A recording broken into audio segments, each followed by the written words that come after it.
আসসালামু আলাইকুম। আশা করি সকলে ভালো আছেন। আলহামদুলিল্লাহ, আমিও ভালো আছি।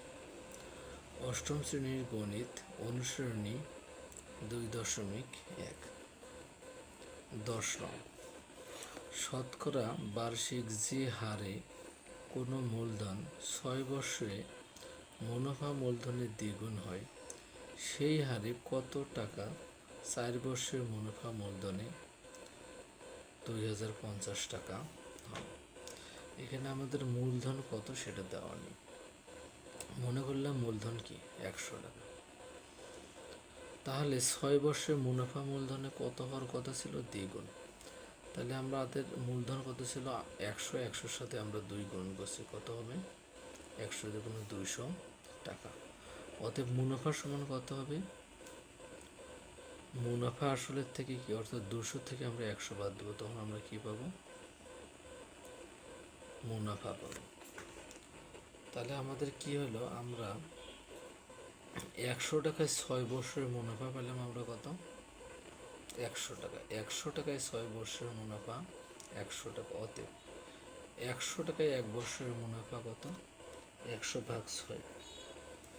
যদি আমরা 2 দ্বারা 6 কাটি তাহলে আমরা পাবো 3, আর 100 কাটলে কত পাবো? 50। 50/, কত? 3 টাকা।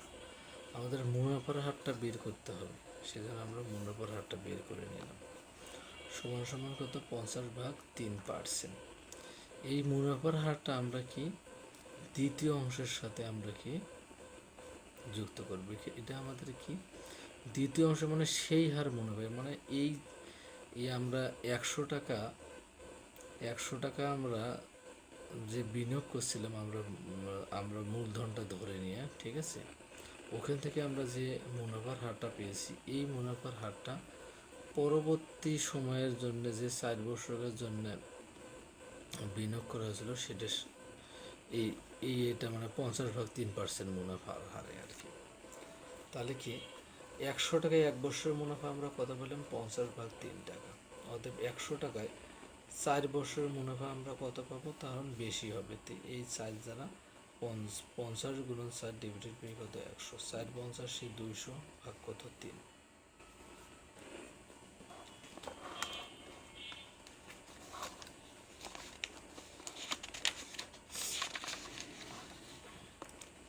কত পেলাম আমরা? 200/3 টাকা। এখন তাহলে মুনাফা মূলধন কত হবে? মূলধন আমাদের 100 টাকা ছিল, আমরা মুনাফা কত পেলাম? 200/3 টাকা। তাহলে 1 আর 3-এর লসাগু 3। 3 দ্বারা 100 গুণ করলে 300। 3 দ্বারা 3 ভাগ করলে 1। 1 দ্বারা যদি আমরা 200 গুণ করি কত পাবো? 200। 300 আর 200 কত? 500। নিচত কত থাকে? 3 টাকা। মুনাফা মূলধনে 500/3 টাকা হলে মূলধন কত হবে? মূলধন আমরা তো মনে করে নিয়েছিলাম কত? 100 টাকা। অতএব মুনাফা মূলধনে 1 টাকা হলে মূলধন কত হবে? কম হবে। যদি কম হয় তাহলে ভাগ হবে। তাহলে এটা আমাদের কি, এই 3 নিচে ছিল, 100-র সাথে গুণন হবে, আর 500টা নিচত আসবে ভাগ হলে। অতএব মুনাফা মূলধন আমাদের দেওয়া কত ছিল? 2050 টাকা। তাহলে মূলধন কত হবে আমাদের? 100 গুণন 3 গুণন কত? 2050। নিচে কত ছিল? 500। এই 2 শূন্য কাটছি আমরা, 102 শূন্য কাটছি।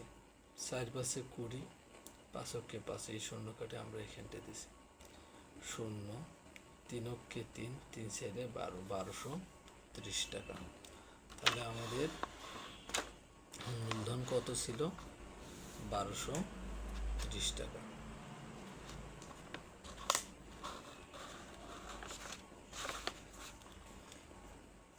আশা করি সকলে বুঝতে পেরেছেন। সকলকে ধন্যবাদ।